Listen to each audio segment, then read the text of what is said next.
É através de nossa imaginação que somos levados às profundezas de nossa alma, onde residem segredos sombrios, de personagens enigmáticos vivendo e cenários obscuros. Desde mansões assombradas até os becos mais sinistros das grandes metrópoles ou pequenas aldeias cujas histórias desvendam camadas de suspense e intriga. Prepare-se para ser envolvido por tramas complexas, onde cada reviravolta revela uma nova peça do quebra-cabeça. Dos arquivos policiais às sombras do sobrenatural, cada conto desafia suas expectativas e mantém você à beira do assento até o desfecho surpreendente. Enquanto os personagens enfrentam seus próprios demônios internos e perigos externos, os leitores são levados a uma jornada emocionante através do desconhecido. Prepare-se para desvendar enigmas, enfrentar o desconhecido e descobrir que nem sempre o que parece ser é a verdade. Mistérios Sombrios é uma antologia que desafia e encanta os amantes do mistério em todas as suas formas. Se você é um escritor de imaginação criativa, não perca essa oportunidade de escrever seu conto.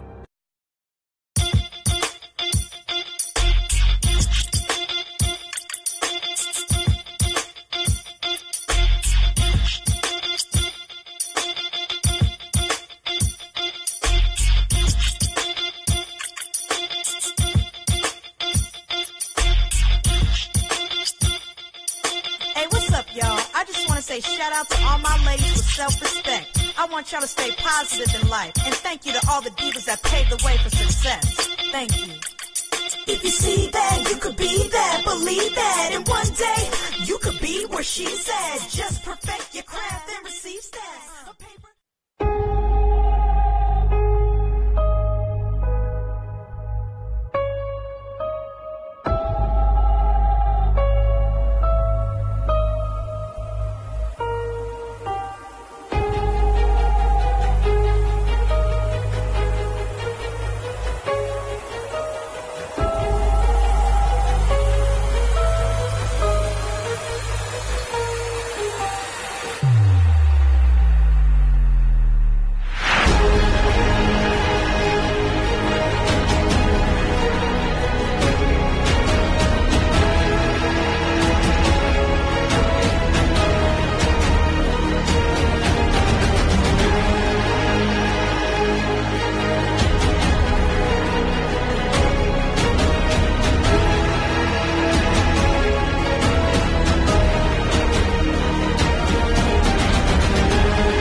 O uso da inteligência artificial na produção literária é uma inovação que suscita tanto entusiasmo quanto cautela no mercado editorial.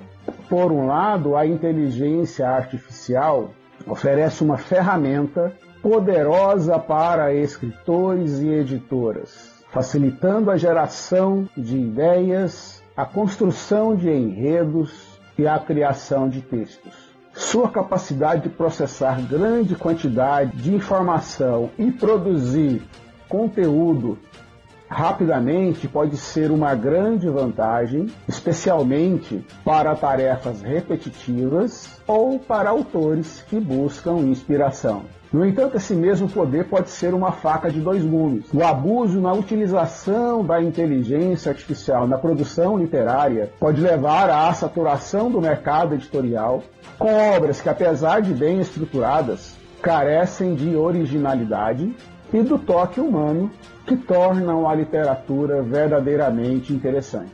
A autenticidade é um valor fundamental na literatura, e leitores experientes podem rapidamente detectar a falta de alma em textos gerados por inteligência artificial. Pensando nisso, eu trouxe para o quadro Projetos Culturais dessa semana uma matéria publicada no site da OR Produções, ortv.com.br, que traz uma reflexão sobre essa questão da utilização massificada da inteligência artificial na produção literária.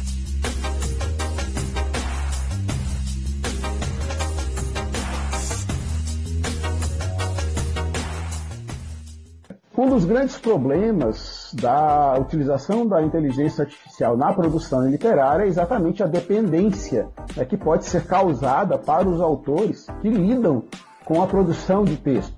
A dependência excessiva da inteligência artificial, ela pode enfraquecer as habilidades criativas dos autores. A prática de escrever, ela é um exercício de introspecção e expressão pessoal. Confiar demais na inteligência artificial pode levar a um empobrecimento dessas capacidades. Autores podem se tornar complacentes, preferindo atalhos oferecidos pela tecnologia, em vez de investir em tempo e esforço no desenvolvimento de sua própria voz literária. No mercado literário, a reputação é crucial. Escritores que abusam da utilização da inteligência artificial correm o risco de manchar sua credibilidade. Se leitores e críticos percebem que um autor utiliza da inteligência artificial de modo indiscriminado, a confiança e a admiração pelo trabalho desse autor pode diminuir. A longo prazo, isso pode prejudicar a carreira do escritor,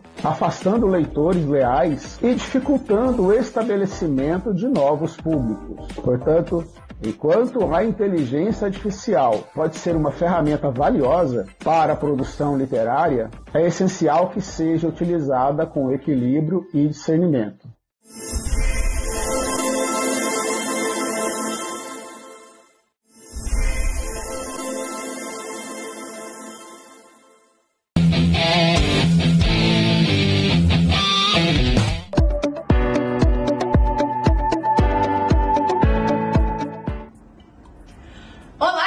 Tudo bem? E hoje aqui no nosso quadro Escrita Criativa no canal da Anne, em parceria com a rede UTV, nós vamos dar uma pausa um pouquinho para o desenvolvimento de escrita criativa para livros e eu vou falar um pouquinho com vocês sobre o roteiro. Isso mesmo. Eu vou falar de uma forma muito ampla, muito rápida também, porque o roteiro, gente, ele tem uma dinâmica um pouco diferente da dinâmica do livro. Porque muitas vezes a gente está falando de um livro que ele é adaptado para o cinema, e daí o leitor é apaixonado pelo livro, quando ele vai ver o filme, ele meio que se decepciona um pouco. Mas então, vamos falar um pouquinho aqui, bem rapidamente, como funciona esse processo. Gente, o livro, na verdade, é a imaginação, onde o leitor mergulha numa história rica em detalhes que ele consegue imaginar e se transportar para esse mundo imaginário. Já um filme, na verdade, é uma narrativa muito mais dinâmica, onde tem uma história contada em imagens. Então, por isso que muitas vezes, quando é feita a adaptação de um livro para um roteiro, para um filme, não vai sair 100%, porque tem essa mudança de como contar história. Então, normalmente o roteirista, ele vai trabalhar junto com o escritor para fazer essa transformação. Por isso que é um roteiro adaptado, não é um roteiro original, porque não tem como trazer ao pé da letra 100% do conteúdo do livro, dos detalhes do livro, para um filme, porque não tem como muitas vezes a gente descrever certos cheiros, cenários ou coisas do tipo quando está fazendo a transição de um livro para um roteiro. Isso faz com que muitas vezes tenha até que retirar personagens, mudar um pouco os cenários, porque nem tudo que é ficção de uma história, de um livro, pode ser transmitida para uma história ficção, filme. Às vezes não dá para fazer isso ao pé da letra, então fica bem complicado, porque um filme é imagem em movimento, então tem que trazer tudo de uma forma visual e não imaginária. Por isso que muitas vezes as pessoas se decepcionam um pouco. As pessoas ficam chateadas, as pessoas não entendem o porquê dessa mudança. Mas é assim, gente, é porque quando faz essa transição, vai ter uma nova forma de narrativa, aonde o filme ele anda de uma forma um pouco mais rápida, porque não pode ser parado, porque senão fica uma narrativa muito lenta.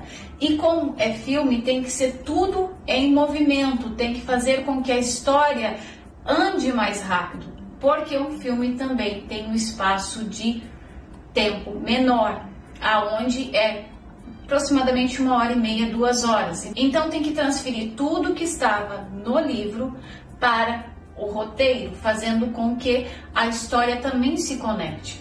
Então muitas vezes, se você vê que o seu personagem que você gostou teve participação menor no filme, não é por mal, é porque realmente não deu. Não tem como você sair colocando elementos muitas vezes que nem computação gráfica vai conseguir descrever.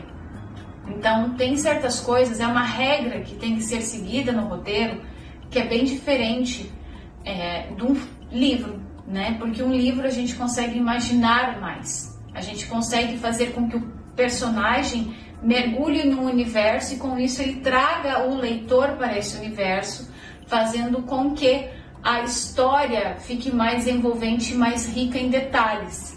Já um filme, como é muito mais visual, você consegue fazer com que a sua audiência consiga visualizar tudo aquilo ali, entretanto, muitas vezes alguns detalhes vão ser retirados. Por isso que muitas pessoas se decepcionaram quando leram o livro do Harry Potter, a saga Harry Potter, e depois, quando foram ver os filmes, se decepcionaram um pouco, porque realmente a Warner não conseguiu trazer a riqueza de detalhes, até porque eram livros gigantescos, então não teria como trazer tudo ao pé da letra. Mesmo assim, já deu muitas horas de filme cada um deles. E teve o livro 7, que foi feito 2 filmes para conseguir terminar a história de uma forma agradável. Então, gente, é bem interessante a gente entender esse conceito todo, como funciona história de livro e história de cinema, para entender muitas vezes que nem sempre vai ser tudo ao pé da letra.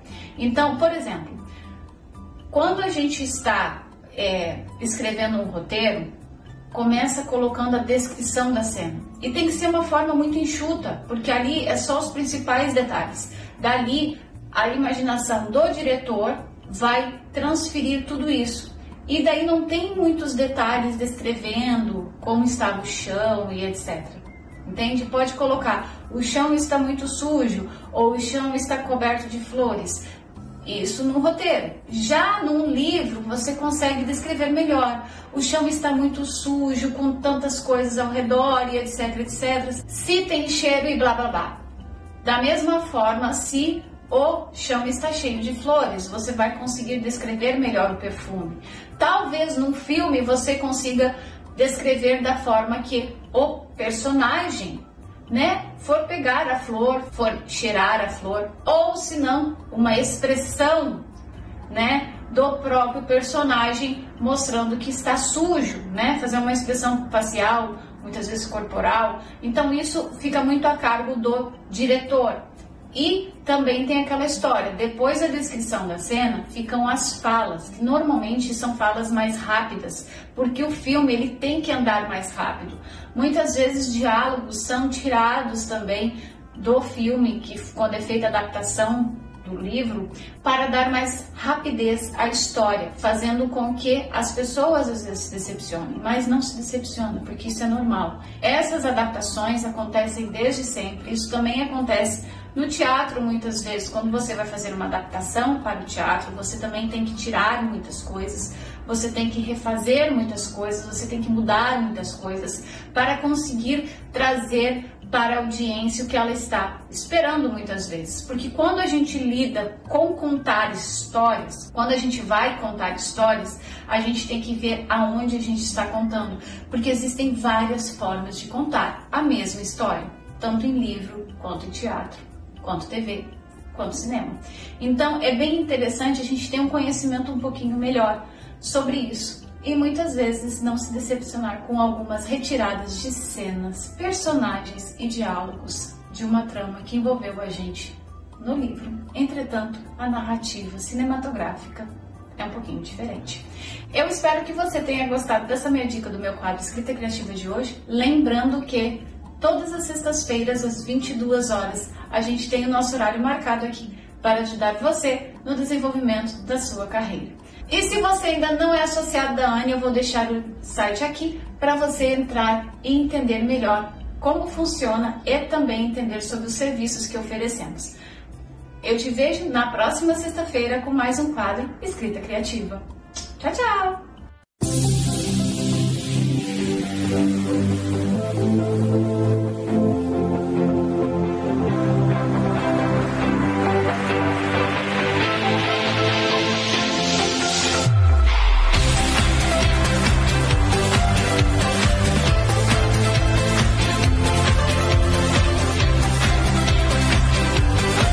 No último episódio, você mais escreve, mais gosta, pelo que você me falou, sendo Sidney Sheldon, que... E eu gostava muito de ler, como eu lia bastante coisa. Escreve bem, você deveria investir nisso. E aí começou esse tipo de coisa e sempre... E como que você vê esse mercado não dando apoio a nós, que somos menores, talvez, em termos não menores de importância, mas menores, talvez, de abrangência, de ramificações, digamos assim. Eu não consigo entender, sabe? Porque a gente está falando aqui de um projeto que precisa, assim, de verba para poder manter, mas a gente está falando também de, assim, não é só o dinheiro em questão, a gente está falando de estender a mão, apoio. Às vezes uma publicação que você faça no seu Instagram é um apoio para o prêmio, entendeu? Então, eu não consigo entender como uma pessoa pode ainda tentar atacar ou ser contra esse tipo de ação quando você só está trazendo bem para as pessoas, porque nós somos em 4 na comissão, mas quem menos aparece é os 4, porque naquele dia a gente só está ali para entregar o troféu, a cerimônia, o momento é do autor, entendeu? A gente faz a cerimônia, a gente coloca o tapete vermelho, aí a gente brinca, fala, olha, é o seu dia, é como se fosse o Oscar, passa por lá, tira sua foto, porque é o momento, né? É o dia deles.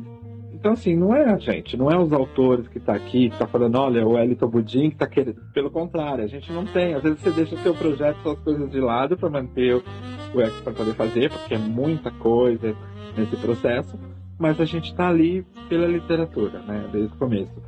E, assim, eu não consigo entender como que é tão fácil você estender a mão para uma pessoa e falar assim, olha, vamos nessa junto? O que eu posso fazer para te ajudar? Até parcerias colaborativas ajudam nesse movimento, gente. E aí as pessoas preferem atacar, sabe? Preferem tentar falar, não vamos falar mal, vamos tentar...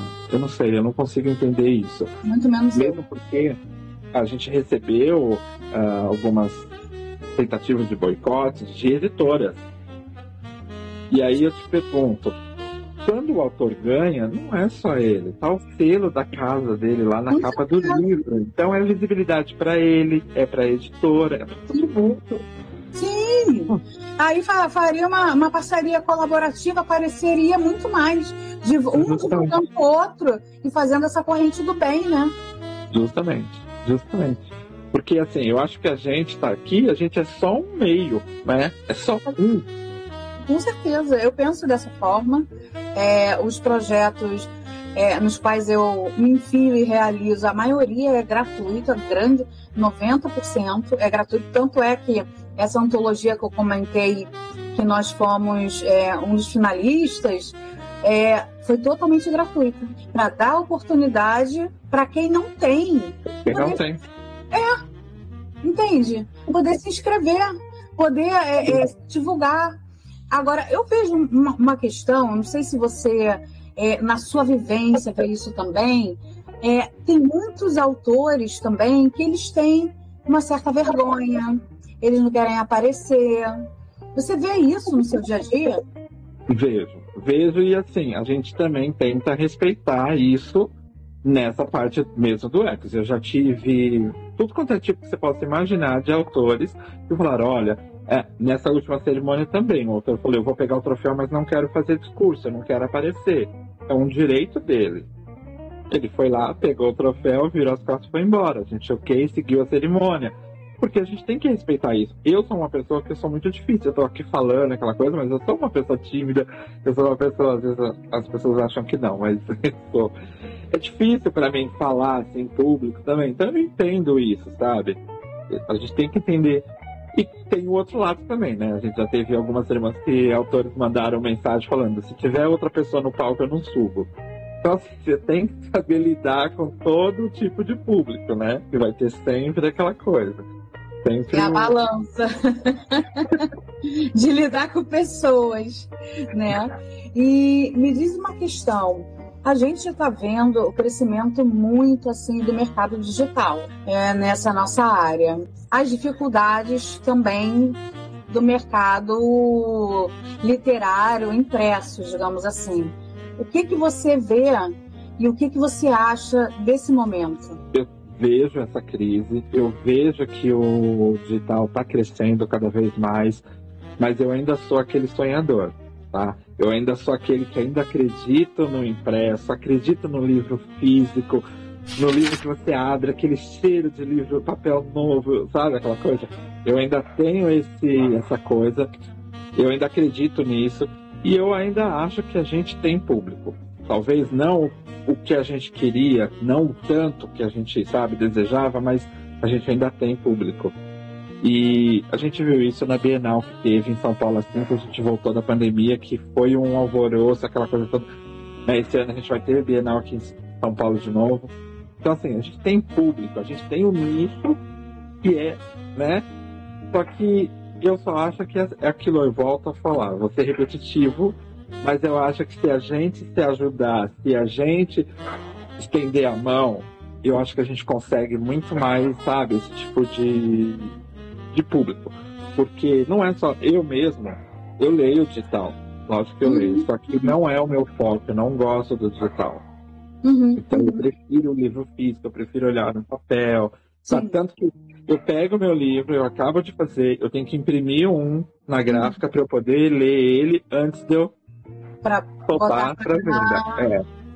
Eu tenho eu acho que tem espaço, sim. Eu acho que tem espaço. O que falta, talvez, é realmente Uma vez eu escutei de um dono de editora, inclusive, ele falando que encarece muito e torna o mercado literário, o físico mesmo, o tradicional, mais caro, digamos assim, é porque são as tiragens que são pequenas, entende? E aí isso encarece o livro de uma maneira que fica difícil. Mas eu acho que, assim, não é só o valor do livro, tá? Eu acho que a gente tem ainda um desafio um pouquinho maior, que a gente tem que... aquela famosa coisa que a gente tem de valorizar o que é de fora. A gente tem muito isso. Tem. E você acha que os autores nacionais são menos valorizados e menos lidos por questão cultural e até, digamos assim, uma certa desconfiança, para eu colocar elegantemente, entre aspas, para não falar outro tipo, para não falar preconceito, né? Mas uma certa resistência, digamos assim, a ler autores nacionais? Sim, eu acredito nisso. Eu acredito, assim, eu tenho total convicção de que existe, sim. Eu ia falar a palavra preconceito, mas... porque a gente tem tantos autores bons, tanta história boa vindo por aí, que a gente fala, meu Deus do céu. Tanto que a gente está vendo hoje em dia autores nacionais virando séries de Netflix. A gente está vendo, agora vai ter novelas, entendeu? Então, assim, tem muita coisa boa, só que a gente tem sempre aquela coisa de que vem de fora é melhor. Eu estava vendo lá, pesquisando livros na Amazon ontem, e vi, assim, tem muito nome os mais vendidos. Você nem sabe quem é o autor. Você nunca ouviu falar, você não conhece, é um nome que você nem sabe quem é. Mas é lá de fora, então aí todo mundo tá ali achando, sabe? E às vezes dá oportunidade para um autor. Eu já vi autor nacional falando, eu não leio nacional. Então assim, como que você pode não ler? O seu livro é nacional. É lógico. E uma coisa Entendeu? que eu sempre chamo atenção, se você hoje em dia vai numa livraria física, não importa o tamanho dela, tá? Porque as livrarias tradicionais andam fechando, com a crise e tudo mais. Mas vocês já repararam, você, Wellington, e o pessoal que está assistindo a gente, vocês já repararam que quando vocês chegam em uma livraria, não tem um local falando assim, autor nacional? Os autores nacionais, na verdade, às vezes está assim, autor brasileiro, e aí são os clássicos. Mas autor nacional, você pode reparar, em qualquer livraria ou em qualquer lugar, não tem a parte do autor nacional. E assim, a gente tem muita coisa, sabe? Eu pode parecer clichê, mas eu sou daqueles, sabe? Eu vou em eventos de autores nacional, eu prestigio, eu compro muito livro de autor nacional. O Ecos mesmo, a gente tem o Ecos, então assim, a gente vê os finalistas, a gente vê aquela... Aí você quer ler todos os livros, você quer ter todos os livros, e você fala, gente, como a gente tem autores assim, sabe? Com criatividade sensacional, coisas que às vezes você pega um autor, não estou desmerecendo também o autor que não, sabe, não estou desmerecendo, mas eu acho que a gente tem que aprender a valorizar os dois. Que nem eu falei, eu comecei a escrever com a Sidney Sheldon, é o meu autor preferido, né? Mas porque eu tenho essa, mas agora tem números nacionais que me inspiraram, que me, sabe, Com e porque a gente tem que sempre... entendeu? Então, acho assim, não é só o valor do livro. Não é. Por que a gente paga R$100 num livro do Stephen King e a gente não paga 40 do autor que está começando agora? Não, é perfeito. E essa questão, eu não defendo ninguém, de novo, tá? Não, eu entendo. Por exemplo, essa questão que você falou de eventos e tudo, nós aqui da ANE, a gente está fazendo alguns desses eventos digamos, em uma escala menor, mas dando a possibilidade de todos os autores brasileiros, nacionais, daquela localidade, ou até vem pessoas assim de fora, mesmo sendo um evento menor. Mas por quê? Porque, gente, o autor precisa de acolhimento, o autor precisa de visibilidade, ele precisa de uma divulgação, ele precisa estar em contato, talvez, com uma editora, com outros autores, fazer um network, coisas que, pelo que as editoras mesmo e os autores têm colocado para nós, é que isso está ficando escasso. Tá. E eles estão sentindo a necessidade de sair um pouco do digital para ir para o físico, ou seja, voltando às origens. E hoje, pessoal, eu entrevistei aqui o Wellington, e ele, que é a personalidade e é o responsável pelo Prêmio Ecos da Literatura. E aí, gostou? Hoje eu fico por aqui. Patrícia Macedo, para a ANE.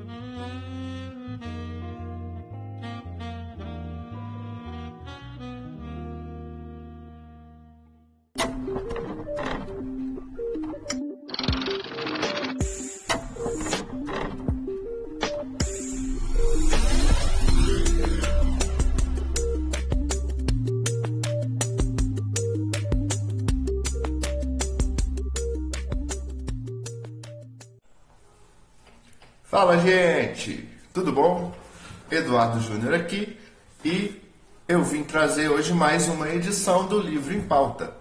O Livro em Pauta de hoje, né, é de uma escritora brasileira, uma autora nacional, que foi a primeira e vai ser a primeira autora, né, que está enviando o livro dela para poder estar aparecendo aqui no canal.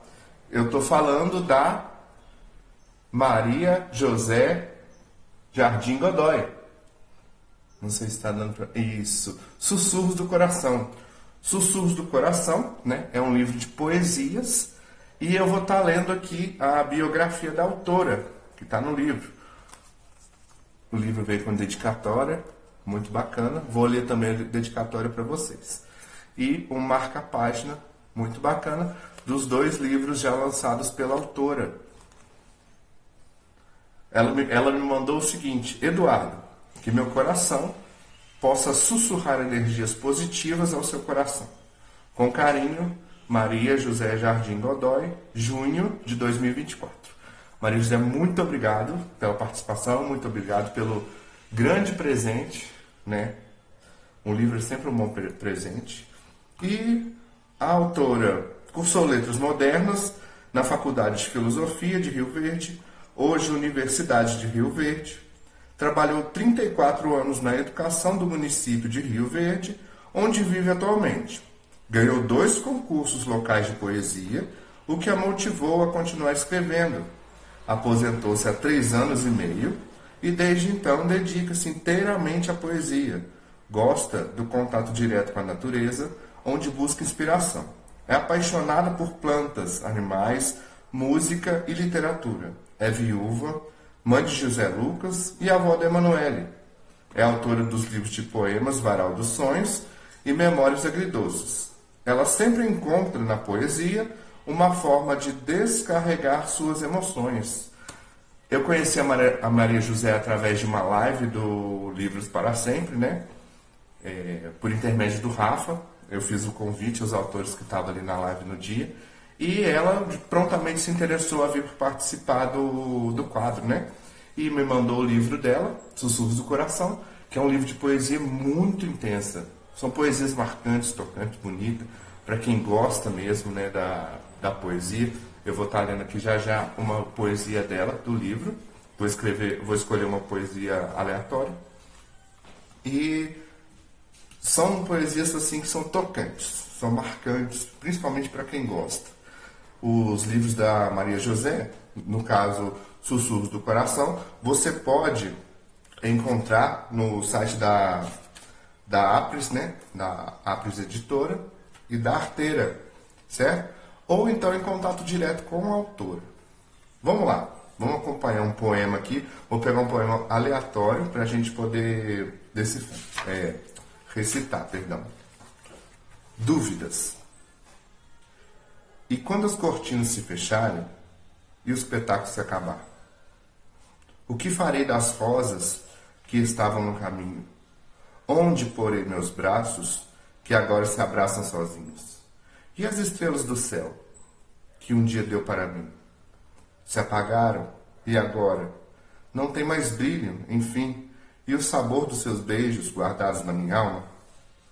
Os passos lentos que outrora vinham em minha direção perderam-se no caminho que ia ao meu coração. Aquela dança encantada que embalava os nossos sonhos é só uma sombra agora de um passado tão triste. As risadas e os sorrisos que juntos compartilhamos sob a luz do luar hoje são somente lembranças do que não vai mais voltar. O que farei amanhã quando você me deixar? Onde colocarei todo o amor que ainda tenho para dar? O que farei desse brilho que está aqui nos olhos meus, quando chegar de repente e para mim disser adeus? Este é o livro em pauta de hoje. Parabenizo mais uma vez a Maria José. Vou deixar no meu perfil do Instagram, vai ficar o @ dela, para quem quiser acompanhar. E não perca o livro em pauta da próxima semana, que a gente vai trazer mais um autor, entendeu? Não sei se é nacional, não sei se é internacional, mas é um autor de respeito. Grande abraço, até mais!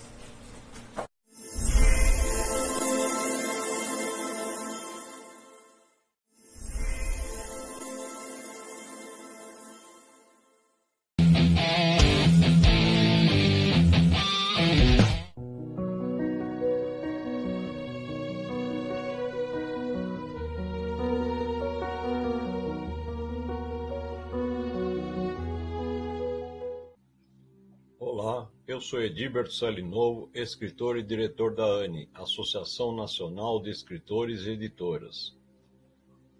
Hoje vamos falar sobre a importância do respeito às diferenças. A diversidade humana é uma das maiores riquezas da nossa sociedade. Cada pessoa, com suas particularidades e experiências de vida, contribui para um mosaico vibrante e dinâmico que nos torna únicos. Respeitar diferenças entre as pessoas é reconhecer o valor de cada indivíduo, independentemente de suas origens, crenças e estilos de vida. Compreender e valorizar a diversidade envolve um esforço ativo para aprender e apreciar as diferenças culturais, identidades e perspectivas. Essa prática nos enriquece pessoalmente e nos ajuda a superar preconceitos e estereótipos. Quando nos abrimos para conhecimento e a empatia, criamos laços de solidariedade e respeito mútuo. O respeito às diferenças é crucial para a construção de um ambiente inclusivo, onde todos se sintam valorizados e seguros para expressar quem são. Promover tolerância, a escuta ativa e a compaixão contribui para um mundo onde todos podem prosperar, celebrando a diversidade e contribuindo um futuro de convivência pacífica e respeito mútuo. Obrigado e até a próxima semana.